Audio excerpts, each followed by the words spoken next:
మీనా విషయంలో ప్రభావతి రోజుకి రోజుకి శృతి మించిపోతూ ఉంటుంది. చెల్లెలు వచ్చింది కదా అని మంచి చెడులు మాట్లాడుకుంటూ, అలాగే రెస్టారెంట్‌లో ఏం జరిగిందో చెప్తూ ఉంటుంది మీనా సుమతితో. అయితే మనోజ్ 2 వేళ్ళు విరిచేసిన విషయం కూడా చెప్తుంది. ఆ మాటలు విన్న ప్రభావతి, "ఏం చేస్తున్నావే నువ్వు?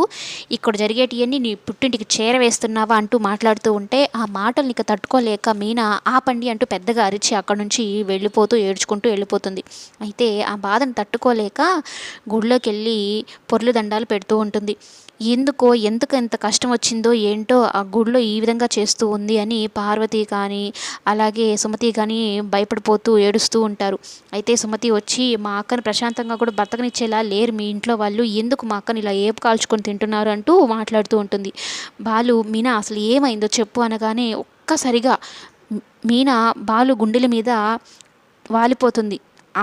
దాంతోనే తెలిసిపోతుంది బాలుకి మీనా ఎంత బాధపడుతుందో, ప్రభావతి ఎన్ని మాటలన్నదో, ఆ మాటలకి మీనా ఎంత బాధపడిందో అని. ఆ విషయంలో ప్రభావతిని ఏదో ఒకటి చేయాలి, తను నోరెత్తకుండా చేయాలి అన్నట్టు బాలు ఒక మంచి నిర్ణయం